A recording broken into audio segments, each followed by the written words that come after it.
नमस्कार विद्यार्थी मित्रांनो, मी प्राध्यापक डॉक्टर सिद्धार्थ भगवान जाधव, इतिहास विभाग प्रमुख श्रीमती नानकीबाई वाधवानी कला महाविद्यालय यवतमाळ. विद्यार्थी मित्रांनो, पुनश्च तुमचं स्वागत. आज आपण पाहणार आहोत BA भाग 2 च्या चौथ्या सेमिस्टर संदर्भात. विद्यार्थी मित्रांनो, यामध्ये काही बदल थोडा करण्यात आलेला आहे. विद्यापीठाचं जे नोटिफिकेशन आहे 23/9/2020 त्यानुसार काही प्रकरणांमध्ये बदल करण्यात आला आणि म्हणून आजचा व्हिडिओ तुम्ही जरूर पहा, पूर्ण व्हिडिओ पहा, आपल्या मित्रांना शेअर करा, कारण आजच्या व्हिडिओमध्ये ह्या सगळ्या नव्या गोष्टीचा इन्क्लूड आपण पाहणार आहोत. दुसरं महत्वाचं म्हणजे ज्यावेळेस तुम्ही ग्रॅज्युएशनला असताना BA ला प्रवेश घेतला त्यावेळेस तुमच्या डोळ्यासमोर एक टार्गेट होतं की मला स्पर्धा परीक्षेची तयारी करायची आहे आणि मग स्पर्धा परीक्षेची तयारी करत असताना मला कॉम्पिटिटिव्ह एक्झाम पास व्हायचा आहे, मोठा ऑफिसर व्हायचा आहे आणि मग त्यासाठी जो काही सिलेबस असतो तो सिलेबस असतो तो इतिहासाचा त्यातल्या त्यात जास्त असतो. म्हणून पूर्ण BA चा जर का अभ्यास इतिहास विषयाचा केला तर तुमच्या असं लक्षात येईल की BA सेकंड इयरचं 4th सेमिस्टर जे आहे हे पूर्णच्या पूर्ण सिलेबस त्या सेमिस्टरचं स्पर्धा परीक्षेच्या सिलेबस मधलं उपयुक्त असं आहे. नवीन जे सिलेबस आणि नवीन जे चेंजेस केलेले आहे ते फक्त स्पर्धा परीक्षेच्या अनुषंगाने करण्यात आलेले आहे. त्यामुळे इतकंच नाही तर महाराष्ट्र लोकसेवा आयोग, केंद्रीय लोकसेवा आयोग, नेट सेटची परीक्षा किंवा ज्या कॉम्पिटिटिव्ह एक्झाम वेगवेगळ्या पातळीवरच्या होत असतात महाराष्ट्रभर, जिल्हाभर किंवा भारतभर, त्या सगळ्यांचा जो काही अभ्यासक्रम आहे तो यावरतीच्या सिलेबस मध्ये आहे. त्यामुळे जास्त वेळ न दौडता आपण आपल्या सिलेबस कडे वळू. तर हा आपला सिलेबस त्या ठिकाणी आहे. सेमिस्टर 4थे भारताचा इतिहास 1757 ते 1947 अभ्यासक्रम. आजच्या व्हिडिओमध्ये आपण चर्चा करणार आहोत की या चौथ्या सेमिस्टर मध्ये तुम्हाला नेमक्या कोणकोणत्या गोष्टी ह्या अभ्यासक्रमामध्ये आहे, कोणकोणत्या गोष्टी तुम्हाला या सिलेबस मध्ये या वर्षीच्या आहे.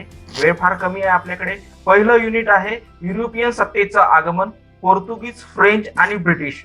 विद्यार्थी मित्रांनो, हे लक्षात घ्या की तिसरं सेमिस्टर जे होतं हे 1526 ते 1757 पर्यंत होतं, 1526 ते 1757 पर्यंत होतं आणि या दरम्यानच्या कालखंडामध्ये मोगलांची सत्ता भारतात होती. पण चौथ्या सेमिस्टरकडे वळण्यापूर्वी आपण थोडी तिसऱ्या सेमिस्टर मध्ये उजळणी घेऊ थोडं की त्यामध्ये कोणतं सिलेबस होतं, म्हणजे ती कंटिन्युटी करायला थोडंसं व्यवस्थित राहतं. आणि तुमच्याही लक्षात येतं की आपण इतिहास हा डायरेक्ट असं ओलांडून आलो नाही, तर स्टेप बाय स्टेप गेलेलो आहे. कारण इतिहास शिकत असताना स्टेप बाय जर काय आपण शिकत गेलो तर ते अधिक चांगलं स्मरणामध्ये राहतं. म्हणून तिसऱ्या सेमिस्टरचा जो काही अभ्यासक्रम होता हा अभ्यासक्रम तुम्हाला माहिती आहे की 1526 ते 1757 पर्यंतचा कालखंड तुम्हाला अभ्यासाला होता. आणि या कालखंडामध्ये तुम्ही पाहिलं की 1526 ला जी काही पानिपतची पहिली लढाई झाली, दुर्दैव असं की पानिपत या ठिकाणी जेवढ्या काही लढाया झाल्या तर दिल्लीच्या संरक्षणार्थ जे काही लढले ते पराभूत झालेले आहेत. आणि म्हणून आपण या गोष्टीची ज्यावेळेस चर्चा करतो त्यावेळेस पानिपतची जी काही पहिली लढाई झाली ती इब्राहिम लोधी आणि बाबर याच्यामध्ये झाली आणि या लढाईमध्ये बाबराचा विजय झालेला आहे. बाबराने मोगल घराण्याची सत्ता प्रस्थापित केली. बाबर हा 1526 ते 1530 या दरम्यानच्या कालखंडामध्ये दिल्लीच्या गादीवर होता. बाबरानंतर त्याचा मुलगा हुमायून आला, त्याच्यानंतर अकबर आला, त्याच्यानंतर जहांगीर, शहाजहान, औरंगजेबाच्या मृत्यूनंतर बराच कालखंड हा अस्थिरतेचा कालखंड राहिलेला आहे. आणि 1757 ची जी प्लासीची लढाई आहे या प्लासीच्या लढाईपासून आपलं नवं सेमिस्टर सुरू होतं. आणि म्हणून युरोपियन सत्तेचं आगमन पहिलं युनिट मधलं पहिलं प्रकरण जे आहे हे समजून घेत असताना आपल्याला त्या काळातला भारत कसा होता हे समजून घेणं गरजेचं आहे. म्हणून आपण नकाशाचा ज्यावेळेस विचार करतो त्यावेळेस हा नकाशा तुमच्या लक्षात येईल की हा जो काही नकाशा होता हा 1630 मधला नकाशा होता. आणि या कालखंडामध्ये हा व्हाईट कलर जो दिसतोय, हा व्हाईट कलर जो आहे हा व्हाईट कलर हा त्या काळातल्या मोगल घराण्याचा किंवा मोगलांची सत्ता इथं होती. त्यानंतर हा जो काही भाग दिसतोय हा गोव्याचा किंवा मौर्यचा, या भागामध्ये इथे बहामनी साम्राज्य होतं, इथे बहामनी साम्राज्य होतं, इथं विजयनगरचं साम्राज्य होतं. त्यानंतर आपण दुसरा एक नकाशा पाहणार आहोत की ब्रिटिशांच्या आगमनापूर्वी नेमकी भारताची राजकीय परिस्थिती कशी होती, ब्रिटिशांच्या आगमनापूर्वी नेमकी भारताची राजकीय परिस्थिती कशी होती, आणि ही राजकीय परिस्थिती पाहत असताना हा जो काही लाल रंगाचा जो काही भाग दिसतोय या भागावरती ब्रिटिशांची सत्ता होती, आणि हा येलो जो भाग होता हा भाग स्थानिक स्वराज्यासाठी, जसं की इथे हैदराबादचा निजाम आहे, इथे शाहू महाराजांचं राज्य त्या ठिकाणी करवीर संस्थान होतं. हा जो काही भाग आहे हा पिवळ्या रंगाचा, हा त्या काळातल्या स्थानिक, ज्यावेळेस ब्रिटिश भारतातून सोडून गेले त्यावेळेस जे काही स्थानिक संस्थानिक होते ह्या संस्थानिकांचं शासन त्या ठिकाणी दिसतं. मित्रांनो, आपण ज्यावेळेस युरोपीय सत्तेचं भारतात आगमन होतं हे पाहतो त्यावेळेस आपल्या असं लक्षात येतं की 1453 मध्ये कॉन्स्टँटिनोपलचा पाडा होतो. हा एक राजकीय नकाशा लक्षात घेऊन घ्या थोडं. भारताचा आधी जो काही व्यापार चालायचा हा अशा पद्धतीने चालायचा. इथं कॉन्स्टँटिनोपल नावाचं शहर होतं आणि भारत आणि पूर्वीय देशांचा युरोपियन देशांबरोबर हा असा खुशकीच्या मार्गाने किंवा स्थल मार्गाने व्यापार चालायचा. नंतरच्या कालखंडामध्ये कॉन्स्टँटिनोपलचा पाडाव झाला 1453 मध्ये, आणि युरोपियन लोकांना व्यापार करण्यासाठी आणि भारत या पूर्वीय देशामध्ये पिकवल्या जाणाऱ्या मसाल्याच्या पदार्थाची आवश्यकता असल्यामुळे त्यांनी नव जलमार्ग शोधण्यासाठी वेगवेगळ्या खलाशांना, वेगवेगळ्या देशातील खलाशांना निमंत्रित केलं, आणि त्यामध्ये 1498 मध्ये वास्को द गामा कालिकत बंदरामध्ये या कॅप ऑफ गुड होपला म्हणजेच दक्षिण आफ्रिकेच्या टोकाला वळसा देऊन तो त्या ठिकाणी 1498 मध्ये या इथं कालिकत बंदर आहे भारतामध्ये, आणि तिथे झामोरीन नावाचा राजा होता. त्या झामोरीन नावाच्या राजाने भव्य असं स्वागत त्या ठिकाणी केलं, कारण आपली परंपरा आहे की अतिथी देवो भव. पण दुर्दैवानं नंतरच्या कालखंडामध्ये आपल्याला लक्षात येतं की ज्याचं स्वागत केलं अशाच लोकांनी नंतर भारताला गुलाम केलं. असं असलं तरी पोर्तुगीज वास्को द गामा हा पोर्तुगीज खलाशी होता. वास्को द गामाने भारतावर अशा पद्धतीनं युरोपियन देशांना वाट दाखवली. या दरम्यानच्या काळात आणखी एक गोष्ट महत्वाची आहे की अनेक नवनवीन देशांचा शोध देखील या काळात लागलेला आहे. मग अमेरिकेचा शोध याच मोहिमेच्या दरम्यान लागला, न्यूझीलंडचा शोध याच दरम्यान लागला, त्याचबरोबर ऑस्ट्रेलिया खंडाचा शोध याच दरम्यान लागला. म्हणून तत्कालीन जे जग होतं हे फक्त आशिया खंड, आफ्रिका खंड आणि युरोप खंड इथपर्यंत होतं 14व्या शतकापर्यंत मध्ये, 15व्या शतकामध्ये. नंतर मात्र मोठ्या प्रमाणामध्ये वेगवेगळ्या देशांचा शोध लागला असं आपल्याला म्हणता येईल. त्यानंतर फ्रेंच भारतात आले. 31 डिसेंबर 1600 मध्ये पूर्वीय देशांबरोबर व्यापार करण्यासाठी ईस्ट इंडिया कंपनीची स्थापना झाली, आणि नंतर ईस्ट इंडिया कंपनीने देखील भारतावर व्यापार करण्याच्या निमित्तानं एक गोष्ट आणखीन एक लक्षात येते की जहांगीर ज्यावेळेस बादशाह होता त्यावेळेस कॅप्टन हॉकिन्स हा पहिला युरोपियन व्यापारी होता की ज्याने सुरतमध्ये वखारी स्थापन करण्यासाठी परमिशन मागितलेली आहे. त्यानंतर आहे ब्रिटिशांच्या साम्राज्य विस्ताराची साधने. ब्रिटिशांनी भारतात कशा पद्धतीनं साम्राज्य विस्तार केला याचा नकाशा आपण हा बघितला की कशा पद्धतीनं 1919 ते 1947 पर्यंतचा हा नकाशा आहे. पण ब्रिटिशांनी आपला साम्राज्य विस्तार कसा केला? मग साम्राज्य विस्तार करण्यासाठी या दरम्यानच्या काळात ब्रिटिशांनी वेगवेगळ्या युक्त्या, मग तैनाती फौज असेल किंवा दत्तक विधान नामंजूर करणं असेल किंवा खंद फितुरीने इतरांचे राज्य हस्तगत करणे असेल, म्हणून ब्रिटिशांचा साम्राज्य विस्तार कसा झाला हे आपण या कालखंडामध्ये, या प्रकरणामध्ये पाहणार आहोत. त्यानंतर एक ब्रिटिशांना साह्यभूत कोणकोणते घटक राहिलेले, मग त्या काळातली भारताची सामाजिक परिस्थिती कशी होती, आर्थिक परिस्थिती कशी होती. आमचं पुस्तक आहे संतोष बनसोड आणि मी ह्या विषयावर इत्तंभूत असं सविस्तर 260 पानाचं पुस्तक लिहिलेलं आहे, आणि हे पुस्तक फक्त बीएच्याच विद्यार्थ्यांसाठी उपयुक्त नाही तर स्पर्धा परीक्षेच्या विद्यार्थ्यांसाठी ते देखील महत्वपूर्ण ठरणार आहे. त्यानंतर आपण पहिल्या युनिट मधलं तिसरं प्रकरण पाहणार आहोत की भारतावर ब्रिटिशांनी सत्ता प्रस्थापित केल्यानंतर कोणकोणते आर्थिक बदल केले, आणि त्या अनुषंगाने मग जमीन महसूल पद्धती. कारण कोणत्याही शासनात, जसं की आज आपण पाहतो की आज देशाच्या अर्थव्यवस्थेचा कणा कोणता असतो, तो ते टॅक्स असतात. वेगवेगळ्या प्रकारचे जे काही आपण दैनंदिन जीवनामध्ये वस्तू यूज करतो त्याच्यावर वेगवेगळ्या प्रकारचे कर लागतात, किंवा ह्या कराच्या माध्यमातून त्या ठिकाणी महसूल जमा होतो, आणि महसूल जमा झाल्यानंतर देशाची अर्थव्यवस्था ही चालत असते. आणि म्हणून परंतु त्या कालखंडामध्ये, ब्रिटिशाच्या कालखंडामध्ये किंवा प्राचीन मध्ययुगीन भारताच्या कालखंडामध्ये मात्र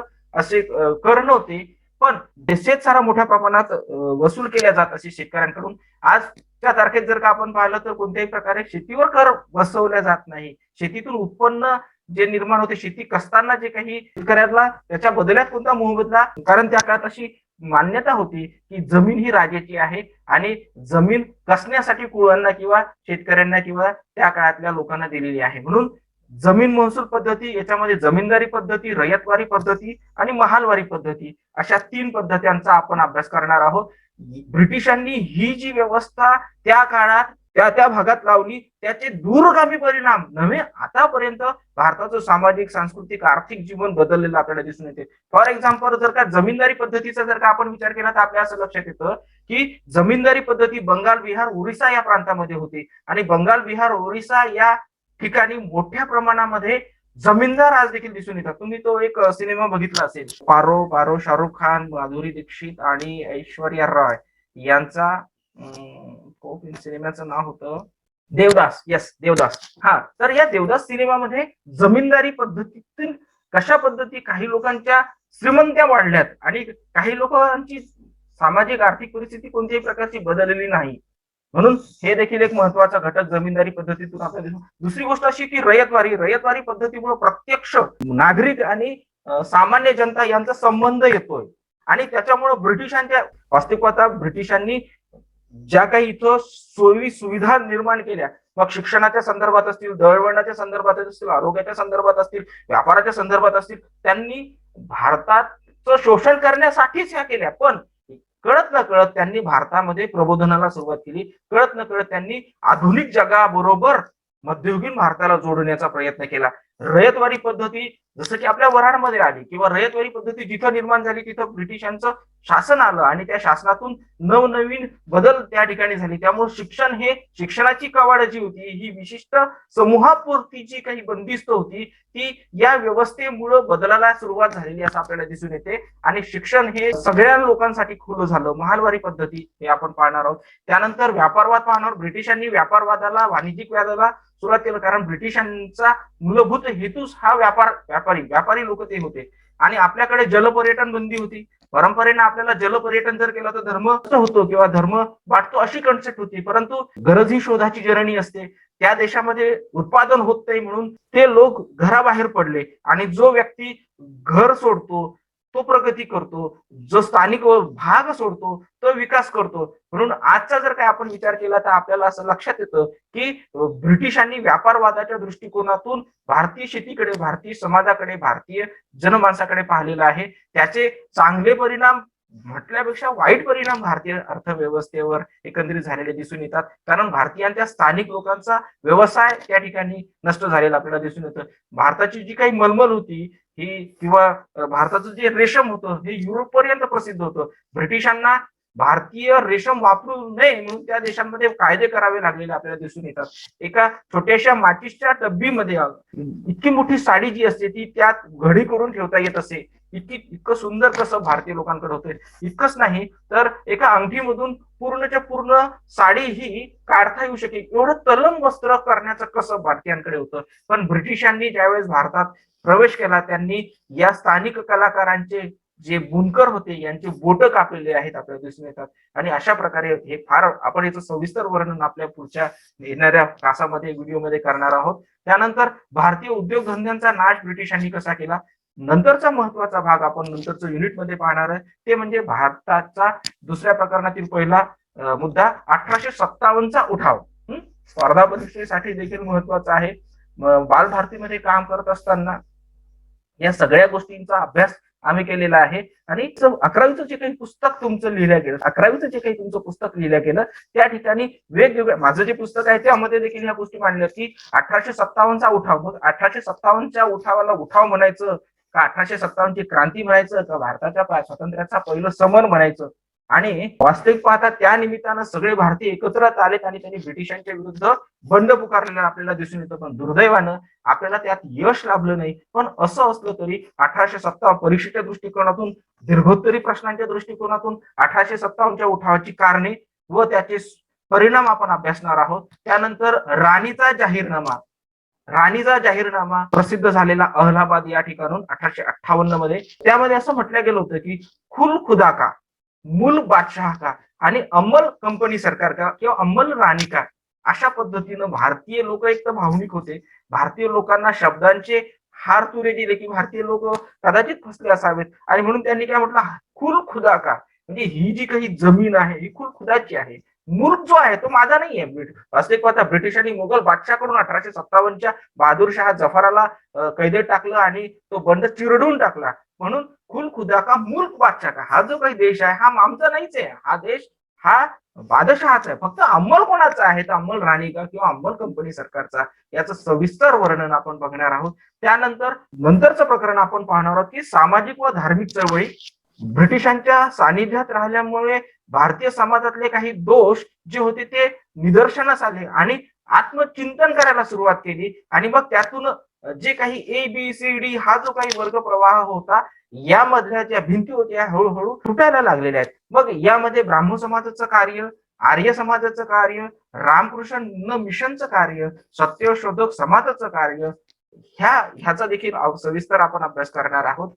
याच्यावर 4-4 मार्काचे टिप लिहा प्रश्न असू शकतात किंवा ब्राह्मण समाजाची स्थापना कोणी केली, आर्य समाजाची कोणी केली, सत्यशोधक समाजाचे पुरस्कर्ते कोण होते, ह्याचं वर्णन, प्रबोधनाचं वर्णन तुम्हाला स्पर्धा परीक्षेच्या दृष्टिकोनातून देखील विचारलं जाऊ शकतं. त्यानंतर आहे आधुनिक शिक्षण पद्धती. मी आताच बोललो की जी काही पारंपरिक शिक्षण पद्धती होती ही या पारंपरिक शिक्षण पद्धतीला तडा देण्यात आला आणि नवं शिक्षण जे आहे, कारण ब्रिटिशांचं असं म्हणणं होतं की तुम्ही इंग्रजीतून शिक्षण घ्या, तर स्थानिक भारतीय जे लोक होते ते म्हणत होते की आम्ही संस्कृत भाषेमधून शिक्षण देतो. तर जे काही मुस्लिम शासक होते किंवा वर्ग होता तो म्हणत होता की आम्ही पुराणाच्या आधारे किंवा पारंपरिक पद्धतीला, पण ब्रिटिशांनी आधुनिकतेची सुरुवात डोक्यात घेऊन त्यांनी आधुनिक शिक्षणाचा उदय विकास केला. वास्तविक पाहता हे करण्यामागे त्यांना फक्त कारकून तयार करायचे होते, पण असं जरी असलं तरी जे काही ज्ञान आहे हे तळागाळापर्यंत पोहोचलं असं आपल्या लक्षात येतं. भारतीय समाजावर आधुनिक शिक्षणाचे झालेले परिणाम, भारतीय वृत्तपत्रांचा उदय, पोस्टचा उदय आणि रेल्वे टपाल खात्याचा किंवा रेल्वेचा उदय. आपल्याला माहिती आहे की 1853 मध्ये मुंबई ते ठाणे ही रेल्वे पहिली धावली होती भारतामध्ये. पण हे फक्त रेल्वे धावण्याचं एक निमित्त नाही, तर दळणवळणामुळे दोन टोकाचे लोक एकमेकाला भेटायला लागले. रेल्वेमध्ये बसल्यानंतर त्यांची भाषा, यांची भाषा, यांचे विचार, त्यांचे विचार एकमेकाला कळायला लागलेले आहेत. पोस्टाने कम्युनिकेशन वाढलेलं आहे आणि वृत्तपत्रांमुळे जनमानसामध्ये जो काही असंतोष खदखदत होता हा असंतोष याच्या निमित्तानं बाहेर आलेला आपल्याला दिसून येतो. लोकमान्य टिळकांचं त्या ठिकाणी केसरी किंवा मराठा वृत्तपत्र असेल, त्यांनी शासनावर ताशेरे उडलेले आपल्याला दिसून येतात आणि लोकमान्य टिळक आपल्या वृत्तपत्रातून सांगतात की शासन करणे म्हणजे सूड उगवणे नव्हे, किंवा कर्जनची तुलना ज्यावेळेस 1905 मध्ये बंगालची फाळणी करण्यात आली त्यावेळेस कर्जनची तुलना त्यांनी औरंगजेबाशी केली वगैरे वगैरे, हा सगळा इतिहास. त्यानंतर युनिट आहे तिसरं, यामधलं पहिलं प्रकरण आहे राष्ट्रवाद. भारतीय राष्ट्रवादाच्या उदयाची कारणे, स्वरूप आणि परिणाम. म्हणजे भारतीय वास्तविक पाहता राष्ट्र म्हणून उभं राहण्याची सुरुवात ब्रिटिशांच्या कालखंडामध्ये निर्माण झालेला आपल्याला दिसून येतो. आपण first semester, second semester, third semester सगळा अभ्यास केला. त्यावेळेस आपण पाहिलं की कोणत्या शासकाने एकसंघ राष्ट्र उभं राहण्याचा प्रयत्न केला नाही, वगळता शिवाजी महाराज. शिवाजी महाराजांना परकीय शत्रूचं गांभीर्य माहित होतं म्हणून त्यांनी फिरंग्यांना कधीही सोबत घेतलेलं नाहीये. राजकीय शत्रू म्हणून शिवाजी महाराज लढताना दिसतात, परंतु ब्रिटिशांच्या किंवा परकीय जे काही विदेशी आक्रमक होती यांचा त्यांनी जाणीव होती आणि म्हणून त्यांनी शिवाजी महाराजांनी आपल्या असं लक्षात घेतं की राष्ट्र उभारणीचा प्रयत्न केलेला त्या काळात दिसून येतो.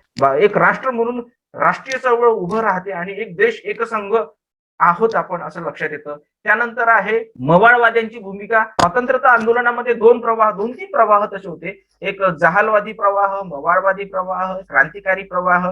आणि म्हणून भारतीय राष्ट्रीय सभेची स्थापना 1885 मध्ये जी झाली ते श्रेय जे आहे ते सर ॲलन ह्यूम यांच्याकडे जातं आणि त्या निमित्ताने मग आपल्या असं लक्षात येतं की मोठ्या प्रमाणामध्ये राष्ट्रीय सभा, राष्ट्रीय चळवळ ही उभी राहिलेली दिसून येते. मवाळांचा एक गट होता, या मवाळांच्या गटाचं नेतृत्व त्या काळामध्ये दादाभाई नौरोजी असतील किंवा न्यायमूर्ती रानडे असतील किंवा गोपाळकृष्ण गोखले असतील यांनी केलेलं आपल्याला दिसून येतं. तर जहालवादी विचाराचं गटाचं नेतृत्व जे होतं हे लोकमान्य टिळकांनी केलेलं आहे. लाल बालपाल म्हणजेच लाल बहादूर शास्त्री, लोकमान्य टिळक, विपिनचंद्र पाल, विपिनचंद्र म्हणजेच लाल बालपाल हे जे होते हे जहालवादी विचाराचे प्रणेते मानले जातात. त्यानंतर 1905 ची बंगालची फाळणी, त्यानंतर स्वदेशी आणि बहिष्कार चळवळ, त्यानंतर आहे भारतीय सभेची वाटचाल, भारतीय राष्ट्रीय सभेची वाटचाल, यामध्ये जातीय विचारधारांचा उदय, यामध्ये मुस्लिम लीगची स्थापना कशी झाली, कारण ब्रिटिशांनी फोडा आणि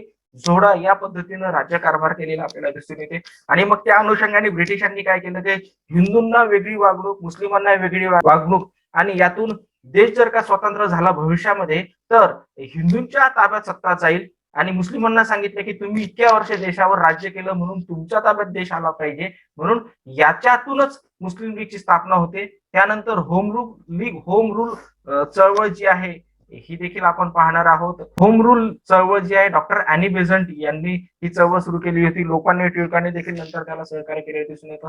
त्यानंतर आहे भारतीय राष्ट्रीय आंदोलनाचा सगळ्यात महत्वाचा घटक. तुम्हाला हा मागचा फोटो दिसत असेल, महात्मा गांधीजी देशाचं नेतृत्व, स्वातंत्र्य आंदोलनाचं नेतृत्व करतायत आणि त्याच्या मागे सगळी आम जनता आहे, आम सामान्य जनता आहे. वास्तविक पाहता हा दांडी यात्रेचा फोटो आहे, पण चौथ्या युनिटमध्ये आपण पाहणार आहोत की भारतीय राजकारणामध्ये महात्मा गांधीजीचा उदय होतोय आणि महात्मा गांधीजीच्या नव्या विचारानं संपूर्ण देश भारवला जातोय, आणि गांधीजींच्या शब्दावर विश्वास ठेवून लोक जे ब्रिटिशांच्या दंडुक्यांना घाबरत होते ते निधड्या छातीनं ब्रिटिशांना टक्कर देत आहेत. म्हणून सत्याग्रह, अहिंसा आणि हरताळ हे जे गांधीजींचं तत्व होतं, हे गांधीजींच्या तत्वावर आधारित स्वातंत्र्य आंदोलनाची चळवळ पुढे प्रारंभ होत आहे. प्रारंभिक वाटचाल आपण पाहणार आहोत. त्यानंतर चंपारण्याचा सत्याग्रह, अहमदाबाद गिरणी कामगारांचा सत्याग्रह आणि खेडचा सत्याग्रह. चंपारण्याचा सत्याग्रह बिहारमधील आहे. बिहारमध्ये चंपारण्य नाव, तिथं निळीची शेती केल्या जायची आणि गांधीजींना निमंत्रित करण्यात आलं. वास्तविक पाहता गांधीजींचा भारतीय राजकारणामध्ये फार उशिरा प्रवेश झाला. गांधीजींचं राजकीय कार्य जे होतं हे खऱ्या अर्थानं दक्षिण आफ्रिकेमध्ये सुरू झालेलं होतं, आणि भारतात आल्यानंतर त्यांनी गोपाळकृष्ण गोखल्यांना भेटून गोपाळकृष्ण गोखल्यांनी सजेस्ट केलं महात्मा गांधींना की आधी तुम्ही तुमचा देश पहा. आणि मग महात्मा गांधीजी होते हे महात्मा गांधीजी हे पर्यटनासाठी निघाले. त्यांनी संपूर्ण देश नजरेखाली घातला आणि मग इथली स्थानिक जनता कशी आहे आणि मग त्या जनतेचे प्रश्न कोणते आहेत, आणि मग या प्रश्नांची जर काय सोडवणूक करायची असेल तर त्यांच्या सोबत मला राहावं लागेल. आणि म्हणून गांधीजींच्या या एकंदरीत ध्येय धोरणावर आपल्या असं लक्षात येतं की ही जी काही चळवळ आहे ती आपल्याला उभी झालेली दिसून येते. त्यानंतर आहे गांधीजी चंपारण्याचा सत्याग्रह. चंपारण्याचा सत्याग्रह पाहत असताना आपल्या असं लक्षात येतं की त्या कालखंडामध्ये निळीची शेती या ठिकाणी केली जायची, आणि निळीची शेती करत असताना कंपल्सरी शेतकऱ्यांकडून, वास्तविक पाहता निळी हा त्या कालखंडामध्ये एक असं पीक होतं की ते पीक जमिनीत टाकल्यानंतर दुसरं पीक घेता येत नव्हतं. नीळ हे एक नगदी पीक होतं, आणि त्या ठिकाणी मग शेतकऱ्यांचे अनेक प्रश्न निर्माण झाले. सविस्तर आपण पाहणारच आहोत. त्यानंतर आहे रोलेक्ट ऍक्ट 1919 रोलेक्ट ऍक्ट. त्यानंतर जालियनवाला बाग हत्याकांड. त्यानंतर आहे असहकार चळवळ. असहकार चळवळचे कारणे, स्वरूप आणि परिणाम आपण पाहणार आहोत. त्यानंतर खिलाफत चळवळ. तिसरं प्रकरण आहे चौथ्या युनिट मधलं सविनय कायदे भंग चळवळ. कारणे आणि स्वरूप म्हणजे ब्रिटिशांनी जे काही निर्णय कायदे बनवले ते जाणीवपूर्वक तोडणे, नष्ट करणे म्हणजे सविनय कायदे भंग चळवळ. आणि यामुळे झालं काय की भारतीय मनामध्ये ब्रिटिशांच्या विरुद्ध जी भीती होती ती आता भीती राहिलेली नाही. आणि ही कशामुळे शक्य झालं तर गांधीजींच्या नेतृत्वावर. गांधी इरविन कायदा, गोलमेज परिषद आणि पुणे करार. चौथं प्रकरण आहे भारत छोडो आंदोलन. 1942 जे काही भारत छोडो आंदोलन सुरू झालं त्याचं स्वरूप कसं होतं, त्याची व्याप्ती कशी होती आणि त्याचे परिणाम काय झाले. दुसरे महायुद्ध आणि राष्ट्रीय सभा. त्यानंतर आहे युनिट 5 घटनात्मक विकास 1935 चा कायदा. त्यानंतर मी आधीच बोललो की भारताच्या स्वातंत्र्य आंदोलनामध्ये फक्त जहाल आणि मवाळ या विचारधारेमुळेच स्वातंत्र्य मिळालं असं नाही, तर क्रांतिकारी चळवळीमुळे देखील स्वातंत्र्यामध्ये मोठं योगदान दिलेलं आहे. वासुदेव बळवंत फडके, चाफेकर बंधू, विदा सावरकर यांची भूमिका किंवा यांचे कार्यांचा आपण अभ्यास करणार आहोत. वास्तविक पाहता हे एक एक कॅरेक्टर आहे, यांच्यावर संपूर्ण 40-50 मिनिटाचं लेक्चर ही कमी पडू शकेल. Lahore cut, Kakori cut, Chittagong cut, त्यानंतर सुभाषचंद्र बोस आणि आझाद हिंद सेना, आझाद हिंद सेनेची स्थापना, सुभाषचंद्र बोसांची भूमिका आणि आझाद हिंद सेना. त्यानंतर नवं प्रकरण यामध्ये ऍड झालेलं आहे आणखीन एक, डॉक्टर बाबासाहेब आंबेडकरांची राष्ट्र उभारणीमध्ये योगदान, हे एक नवं प्रकरण ऍड झालेले. वास्तविक पाहता बाबासाहेब आंबेडकर हे त्या काळातले एक अर्थतज्ञ म्हणून, कृषीतज्ञ म्हणून, मजूर मंत्री म्हणून किंवा स्त्रियांच्या उद्धारासाठी कार्य करणारे म्हणून प्रसिद्ध होते. उलट त्या कालखंडामध्ये ज्या वेळेस ब्रिटिश सरकार देशात कमिशन वेगवेगळ्या सुधारणा देण्यासाठी पाठवत असे त्यावेळेस बाबासाहेब आंबेडकरांची काय भूमिका आहे, त्यांचे काय मत आहेत ह्याचा देखील विचार त्या ठिकाणी केला जात असेल. बाबासाहेब आंबेडकरांनी त्या कालखंडामध्ये जे कार्य केलं त्याचा आपण आणि त्याचा स्वातंत्र्यता आंदोलनाला कशा पद्धतीने त्याचा उपयोग झाला ह्याची आपण चर्चा करणार आहोत. बाबासाहेब आंबेडकरांचे सामाजिक कार्य, बाबासाहेब आंबेडकरांचे आर्थिक कार्य. मग आर्थिक कार्यामध्ये डॉक्टर बाबासाहेब आंबेडकरांनी त्या कालखंडामध्ये क्रांतिकारक भूमिका ब्रिटिशांच्या विरुद्ध अशी घेतली होती की रुपयाचा प्रश्न, द प्रॉब्लेम ऑफ रुपी. ब्रिटिशांच्या या ध्येय धोरणामुळे रुपया जो आहे याचं अवमूल्यन होते, रुपयाची किंमत कमी कमी होऊन राहिली आहे आणि म्हणून ब्रिटिशांनी भारतीय शेतीवर किंवा भारतीय अर्थव्यवस्था सुधारण्यासाठी, सामान्यांचे आर्थिक प्रश्न सोडवण्यासाठी कार्य करावं असं बाबासाहेब आंबेडकरांनी त्या काळात सांगितलं दिसून येते. त्यानंतर सामाजिक कार्य आहे, कृषीविषयक कार्य आहे, जलसंचन विषय कार्य आहे आणि कामगार विषय कार्य आहे. आपल्याला माहिती आहे की आपण आज संडे जो आहे तो उपभोगतोय, पण हा संडे जो आहे हा कुणामुळे किंवा जे काही कामगार कायदे निर्माण झालेत किंवा मॅटर्निटी लिव्ह असतील किंवा बाबासाहेब आंबेडकरांच्या प्रयत्नामुळे भाकरा नांगल प्रकल्प असेल किंवा जेही काही जुने मोठमोठाले विमानतळ तयार झालेली आहेत ती त्यांच्या त्या काळातल्या डिसिजनमुळे निर्माण झालेले आहेत. कामगारांच्या संदर्भात आज जेवढे काही कायदे आहेत ते सगळेचे सगळे बाबासाहेब आंबेडकर ज्यावेळेस मजूर मंत्री होते त्यावेळेस त्यामुळे ते शक्य झालेलं आपल्याला दिसून येतं. त्यानंतर भारताची स्वातंत्र्याकडे वाटचाल ह्यामध्ये आपण पाहणार आहोत क्रिप्स मिशन. त्याच्यानंतर डॉक्टर बाबासाहेब आंबेडकरांची स्वातंत्र्य योजना यामध्ये आपण पाहणार आहोत की जसं की भारताला स्वातंत्र्य द्यायचंय पण स्वातंत्र्य देत असताना ते कसं असावं म्हणून वेगवेगळे मिशन, वेगवेगळे कमिशन किंवा वेगवेगळ्या समित्याच्या अहवालावरून निर्णय घेण्यात आलेला आपल्याला दिसून येतं. बाबासाहेब आंबेडकरांची स्वातंत्र्याची योजना. आपल्याला माहिती आहे की बाबासाहेब आंबेडकरांनी 5व्या युनिट मधलं शेवटचं प्रकरण आपण पाहतो आहोत की डॉक्टर बाबासाहेब आंबेडकरांची स्वातंत्र्याची योजना.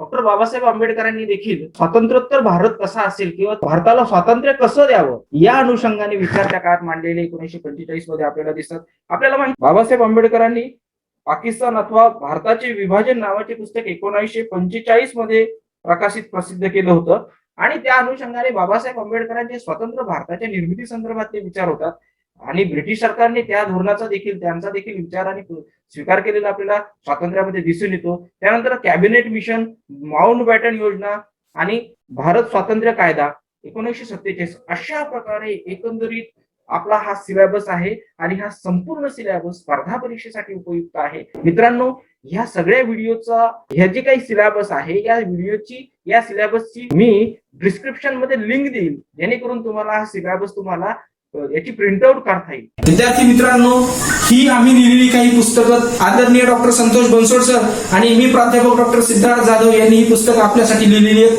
तरी ही पुस्तक जरूर अभ्यासा. तुम्हाला हा जर व्हिडिओ आवडला असेल तर निश्चितपणे लाईक करा, शेअर करा आणि सबस्क्राईब करा. आपल्या मित्रांपर्यंत हा व्हिडिओ जाऊ द्या. चला तर पुढे पुन्हा भेटू एका नव्या व्हिडिओमध्ये एका नव्या विषयासोबत. धन्यवाद.